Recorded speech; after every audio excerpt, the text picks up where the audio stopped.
from the heart of the nation's capital. This week, with ABC News Chief Washington Correspondent George Stephanopoulos, live from the Newseum on Pennsylvania Avenue. Hello again. We begin with our exclusive headliner, Hillary Clinton. I, Hillary Rodham Clinton. 1 year ago today, her fierce campaign against Barack Obama had a classy finish. Although we weren't able to shatter that highest, hardest glass ceiling this time, thanks to you, it's got about 18 million cracks in it.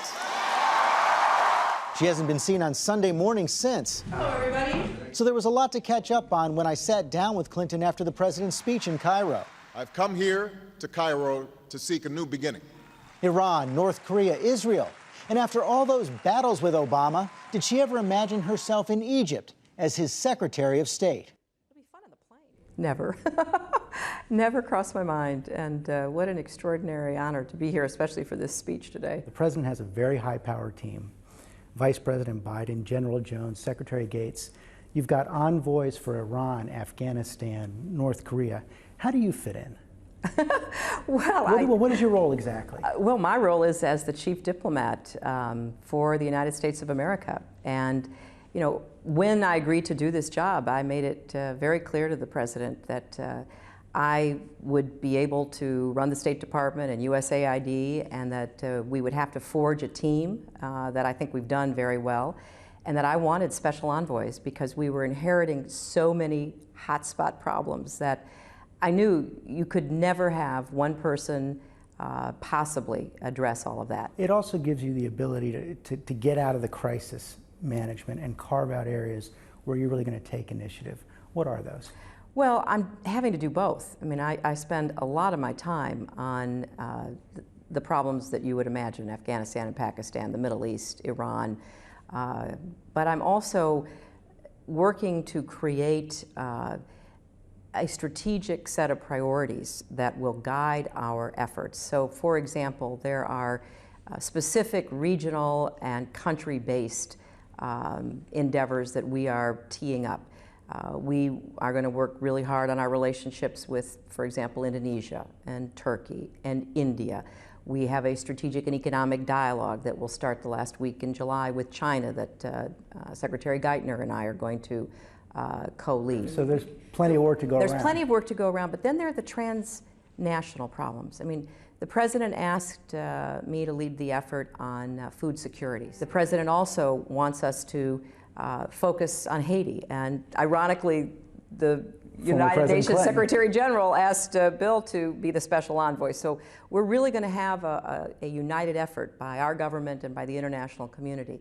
Those are just some of the very specific and more general challenges that we are taking on and managing. You're also developing a reputation for blunt talk as secretary. You talked about Pakistan abdicating its responsibilities, about the idea that we'd get anything with negotiations with North Korea is implausible, and especially on this issue of settlements with Israel. You were very strong last week, so is the president. He wants to see a stop to settlements, not some settlements, not outposts, not natural growth exceptions. I don't know if you've seen the headlines in Israel. Headlines talking about the American threat.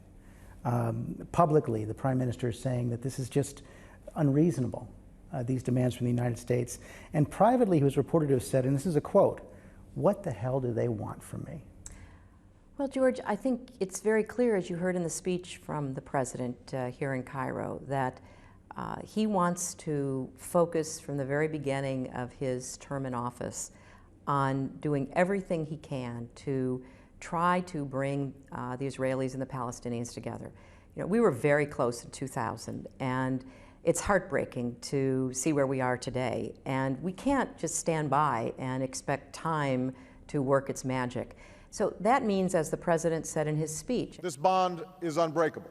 And as he has said on several other occasions prior to it, that we have to do our very best to reassure Israel, to demonstrate our commitment to Israel's security, that the bonds we have are unshakable and durable. But we do have a view about Israel's security. We see historical, demographic, political, technological trends that are very troubling as to Israel's future. At the same time, there is a legitimate aspiration of the Palestinian people that needs to be addressed. So is there any room for compromise on this settlement issue? Well, I don't think we want to prejudge the effort. I think that if you look back, certainly from my perspective, every Israeli leader that I have personally known and others who I have looked at through a historical lens has come to the same conclusion. Who would have predicted that Ariel Sharon or Ehud Olmert would have reached the conclusions they reached about what was in Israel's best interests? Who would have predicted that even Prime Minister Netanyahu in his earlier term during the 1990s would have made some of the decisions he made? But his team says now that if you continue to push this, it's going to bring down his government. We are setting forth our views. Obviously, decisions about how to go forward are up to the Israelis and the Palestinians. But I think it is an appropriate role for the United States, and certainly it is what the President has decided, to make clear some of the obstacles he sees. Now remember, the Israelis made a commitment in the roadmap in the prior administration. But they say that included an understanding for natural growth inside the settlements. Well, that was an understanding that was entered into, so far as we are told orally, that was never made a part of the official record of the negotiations as it was passed on to our administration. No one in the Bush administration said to anyone that we can find in our administration. Not Elliott Abrams? He wrote about that. Nobody in a position of authority at the time that the Obama administration came into office said anything about it. And in fact, there's also a record that President Bush contradicted even that oral agreement. But the fact is that the roadmap, which was agreed to officially, adopted by the Israeli government, says something very clear about settlements. So I think that what the President is doing is saying, look, everybody should comply with the obligations you've already committed to. And for the Palestinians, let's not forget, they must end incitement against Israel. They must demonstrate an ability to provide security. Well, that's what I wanted to ask you about. It is a great pleasure to welcome President Abbas. Abbas was in Washington last week. He gave an interview to the Washington Post where he sure seemed to suggest that he doesn't have to do anything right now. Well, I think you're seeing public positions taken, which is understandable in a process like this. But we've made it very clear to President Abbas what we expect from him as well. How about Iran? You were quoted in the papers back in March when you met with the foreign minister of the UAE that you were skeptical of the possibility that diplomacy would work to stall or stop Iran's nuclear ambitions. Are you still that doubtful? Well, I am someone who's going to wait and see. I mean, I want to see what the President's engagement will bring. We have a team of people who we have tasked to work on this. I think there's an enormous amount of potential for change if the Iranians are willing to pursue that. What do you think they want deep down? You know, you read some of their public declarations by the Supreme Leader and others saying that they consider nuclear weapons un-Islamic, yet they continue to pursue the nuclear program. But George, one of the values of engagement is we need to have better information, and maybe about each other, not just about a one-way street of information. The idea that we could have a diplomatic process with Iran means that for the first time, we would actually be sitting at a table across from Iranians authorized by the Supreme Leader to talk with us about a whole range of issues.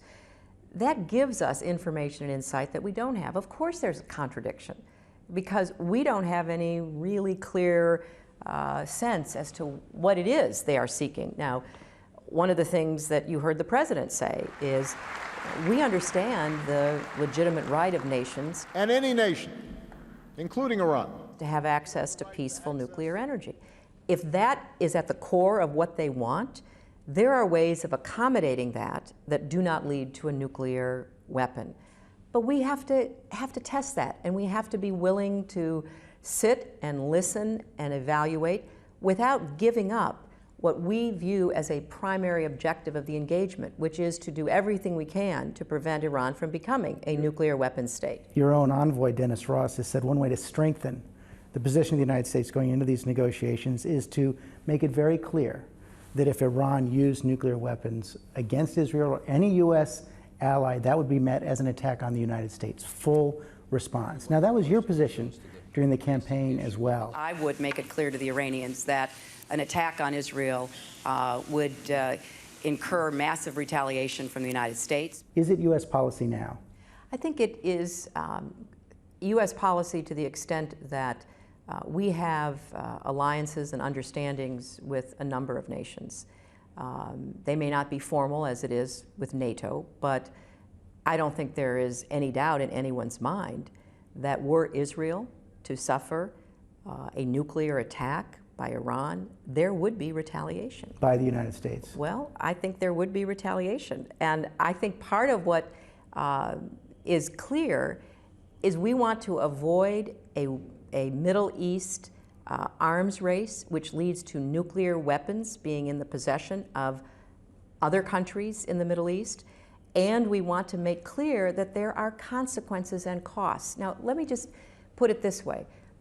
If Iran is seeking security, if they believe, and you have to put yourself into the shoes of the other party when you negotiate, if they believe that the United States might attack them the way that we did attack Iraq, for example. Before they attacked, as a first strike. That's right, as a first strike. Or they might have some other enemy that would do that to them. Part of what we have to make clear to the Iranians is that their pursuit of nuclear weapons will actually trigger greater insecurity. Because right now, many of the nations in the neighborhood, as you know very well, because Israel strike before they can finish. Well, but not only that, I mean, other countries, other Arab countries are deeply concerned about Iran having nuclear weapons. So does Iran want to face a battery of nuclear weapons Can you get those countries? other Arab nations to say that publicly? That was part of the president's theme today. Well, we've been there a little over 4 months. And clearly a lot of what we are doing is teeing up our framework for decision making. We are aggressively pursuing diplomacy, not as an end in itself, but as a means to try to resolve some of these outstanding and very difficult problems. We are trying to make clear that the United States is, of course, going to pursue our interests and values, but frankly, we believe there are ways that we can make them consonant with the issues and values that are important to others as well.